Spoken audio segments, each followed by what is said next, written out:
Before we start today's show, we want to invite you to stick around at the end of the episode to enjoy a preview of a new podcast that premieres on July 14th. As the industry's exclusive cannabis podcast network, MJBulls is proud to present Women Leading in Cannabis. Join host Hiro Reed each week for inspirational discussions with women who are leading the cannabis industry.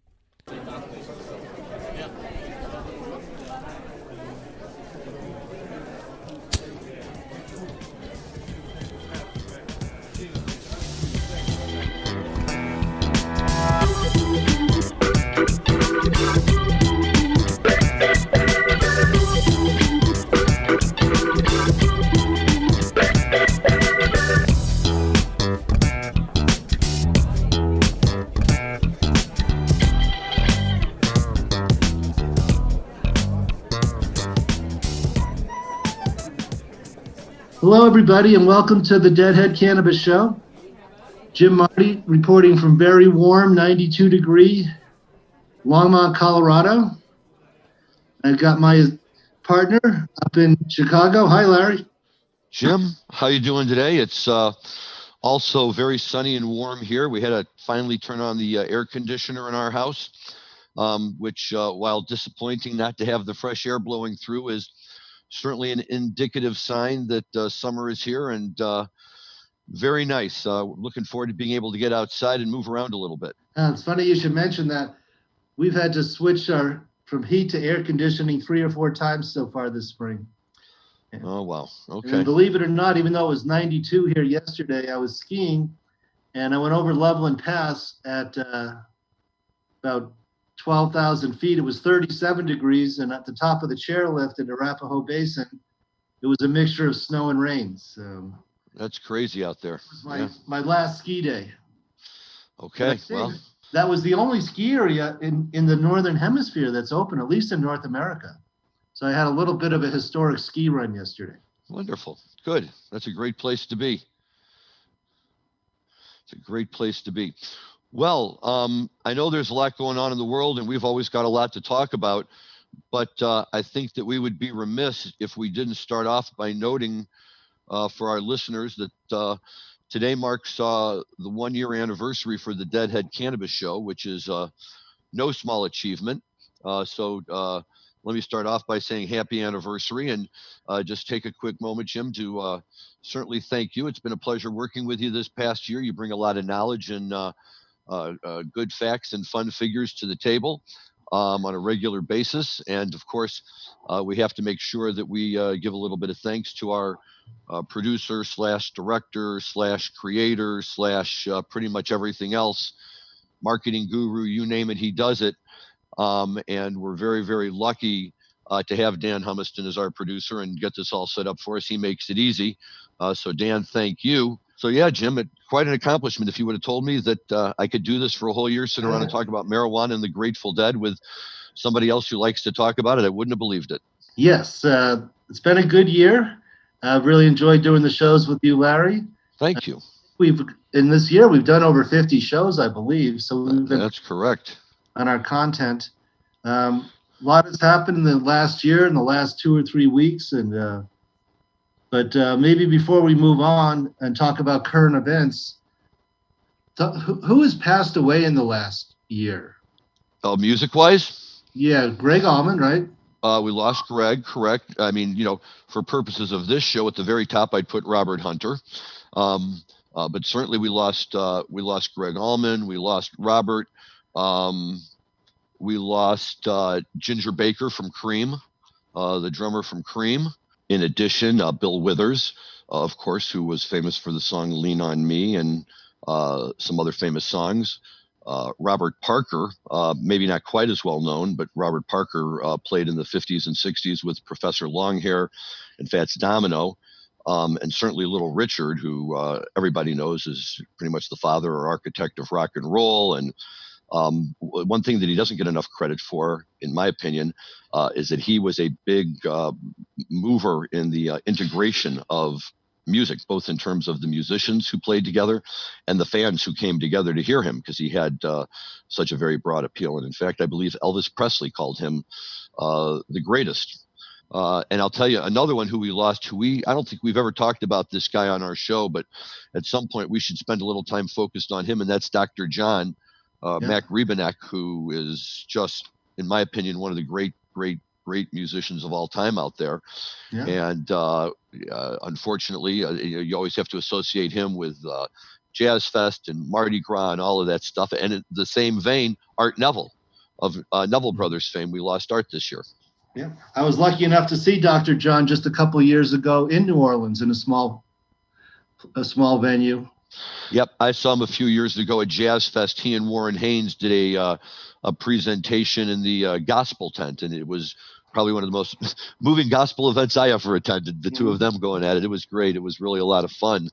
And I'll tell you who else. Paul Barrere, who was the original bassist of Little Feat, died this year. Right. And Billy we don't Payne really is spend a still lot of with time. us. I'm sorry, who? Billy Payne. Yes, Billy Payne is still with us, and we that's another band we don't spend enough time talking about because by God, they're really good too. I love Little Feat. And I love those posters of Keith Richards with its underneath it says "Still here." Yep, right. Surprise! Who would have thought? But yet there he is, and it's really amazing. And if you want to really go back to the early days of the Dead, and one of the bands they used to play at the Fillmore with, Quicksilver Messenger Service. Gary Duncan, who was one of their founders and lead singers, he passed away this year. So seems to me, Jim, that time is marching on, and unfortunately, each year brings in names of musicians that we've all known our whole lives, and all of a sudden here they are reaching that stage in life where they're not around anymore. Kind of scary. Yeah, we lost Levon Helm and John Prine. Right. Oh God, John Prine, of course. Two other people I got to see 10 years ago now at Bonnaroo, maybe 15 years ago now at Bonnaroo. Yep. I always loved John Prine. He was probably, one of the greatest musicians who was practically unknown to so many people, and yet his music and the songs he wrote were so influential and covered by so many people. To hear Tedeschi Trucks cover Angel from Montgomery is just exceptional. It's a great tune. They kill it. Susan Tedeschi has the voice for it. But at its root, it's a John Prine song, and it just was a tremendous example of what he contributed as well. Yeah, he was in bad health for a long time. Yep. So, yep. At Bonnaroo, he did "There's a Hole in Daddy's." Yes. And thank you for Dan for reminding me that for fans of rock from up north, Neil Peart, the drummer for Rush, passed away this year. Right. Yeah, Neil Peart. Rush was always one of those bands. It's been quite a year, as people hit their 70s. Rick Ocasek of the Cars. Delicate. Yep, we lost Rick Ocasek. And for all of you who were big Jimi Hendrix fans from back in the day and may have seen him tour in 1967 when he opened for a band called the Monkees, Peter Tork passed away this past year. That's right. He was one of the original Monkees. So. Yes. Yeah, what's scary for me and you, Larry, is a lot of these people are only 10 or so years older than us. That's true. You're absolutely right. And so, Jim, I try to give myself some comfort by thinking that as much as I enjoy going out and having a good time, I don't quite live that hard-charging life that many of them led. Although, when you get up into your 60s or 70s, what do you got to lose? You might as well just go for it, right? Amen. I have a friend who was telling me that he has a good buddy who's a little bit older. They become through business and other things gotten to know each other, and his friend is a Scotch connoisseur and is sitting on cases and cases of very expensive old bottles of Scotch, and he keeps inviting my friend over to drink the Scotch, and my friend says, I feel guilty making him open these bottles. And I said, what else is he going to do with them? He's 73 years old. You got to drink them. Right. So anyway, the pandemic is winding down. Denver and Boulder is opening up. I actually had a beer at a bar last night with my son, Jack, and he informed me that there was going to be a show in Denver last night. Really? Okay. Can you give us any more details? I can't. I don't know who the band was. I know what bar it is, but I'd rather not say just in case they were not following the rules. But Got it. But it's a big step forward that we're going to get back into bars and restaurants, and they're all flattening. The pandemic seems to be dying out, so we'll see. Yeah, you know what? It is nice to see, although I heard that in Illinois today, the weekly numbers were a little bit up again. So, everybody's urging caution. And you know what? Look, it's a balancing act like anything else. And it's just a matter of all of us being smart in terms of what we do. But if we do, there's no reason why we can't, get outside and enjoy the weather and go have a beer with some of our friends. So we do have that. And of course, Jim, as you and I keep talking about, and I was talking to a friend of mine today out in Las Vegas, and he gave me an amazing statistic that in March, the adult use in Las Vegas did about $52 million worth of business. And then in April, when everything in Las Vegas was shut down, all the casinos and hotels were shut down, they still did $43 million worth of business. So if you think about it, it's a $9 million drop. You've lost the entire tourist base, which I have to assume, or always assumed, was the one that was so heavily supporting that industry. But, maybe what we're finding out is it's actually the people of Nevada that are turning out in droves to support that industry. Yes, and as I mentioned previously on last week's show, our Colorado April sales in 2020 were above 2019. It's incredible. So we've been fortunate that our clients have been able to stay open. Yeah, here too. It's been a great thing. Again, the only frustration we have in Illinois is we've got about 800 groups sitting out there waiting to find out if they got one of the 75 adult use dispensary licenses. And, here we are, unfortunately, well over a month later from the original announcement date, and we don't even have a new date being identified that we can look forward to. So you can imagine there's quite a bit of frustration with that. And there's not just among the applicants, but there's frustration because there's people out there that are tired of having to wait in line to get into an adult use dispensary and would like to see another 75 come online. And now Chicago's are shut down because of the protesting and rioting. Well, the dispensaries that are located downtown in the central downtown business area outside of the loop, because they weren't allowed in the loop. And to some degree, maybe that's unfortunate because the loop, they actually raised all of the drawbridges across the Chicago River to try and prevent against possible problems in the loop. But yes, certain dispensaries that are located in and around the downtown area were victimized as part of some of the looting that was going on. Obviously that's problematic on any level. In the cannabis industry, it's always a little bit difficult because we like to think of ourselves at least as being such an open-minded and welcoming industry that really looks at everybody in society as being able to play a role. And yet at the end of the day, some of these dispensaries were victimized. And I saw an article that said they had some problems in some of the major California cities with their dispensaries as well. Yes, one of our clients beefed up his security and didn't have any problems, but he's way down in southern Colorado. He wasn't near a major city. So, out of respect for all the social unrest and the unfortunate killing of George Floyd, we're going to probably keep the show a little short. Yeah, and I think that that's appropriate. We can never lose sight of the bigger picture that's going on in our country, and it's very important to both remember the tragedy and the people whose lives have not even just been touched by it, but for so many people, what this really symbolizes for them. And, it's an important moment for our country. And as you and I always like to talk about, Jim, at least in certain circumstances, not all, but in a lot of circumstances, cannabis has been able to help lead the way, helping people who have otherwise diverse views and backgrounds find a common ground on something that they can all be enthusiastic about. And certainly that'll be the hope here that, as we move forward, we can find a way to all come together over that. Yes. So, out of respect, we're going to keep it short, but I would like to have just a brief discussion of one of the few times that the Grateful Dead touch on race relations in the song Sugary. Yes, you were telling me about that. When you study it, and it's documented very nicely in this book called The Grateful Dead Lyrics Annotated, the Jubilee. Must have for any Deadhead. The Jubilee Deadhead. was always about when slavery would end. And yes. The Jubilee was after slavery would fall.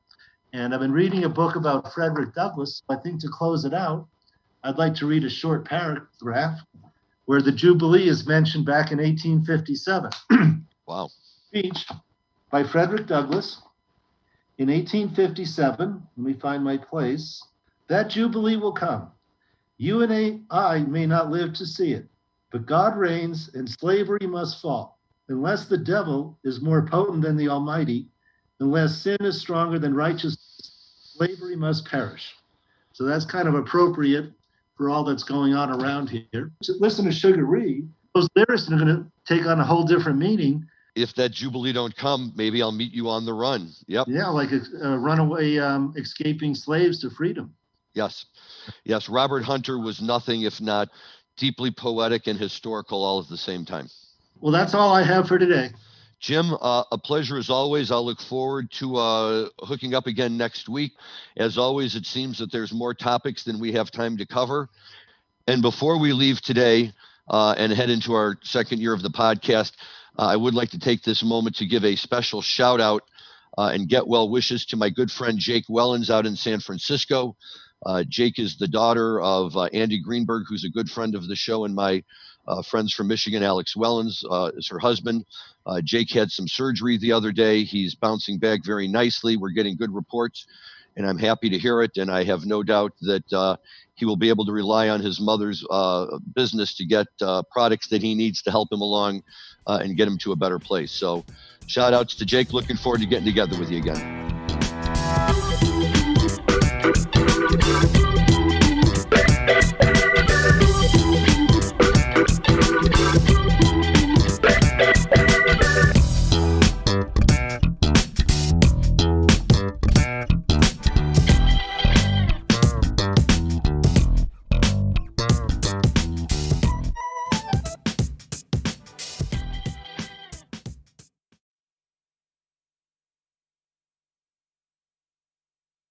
I'm Joy Beckerman, and I'd like to invite you to join me with my hemp industry leading guests on Hemp Baron.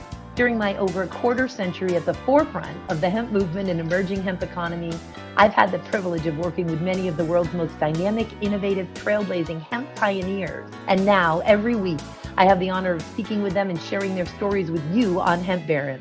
You can download the latest episode every Wednesday at MJBulls.com or from wherever you listen to podcasts.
My name is Hiro Reed, and I'd like to invite you to be inspired by the women who are leading in the cannabis industry.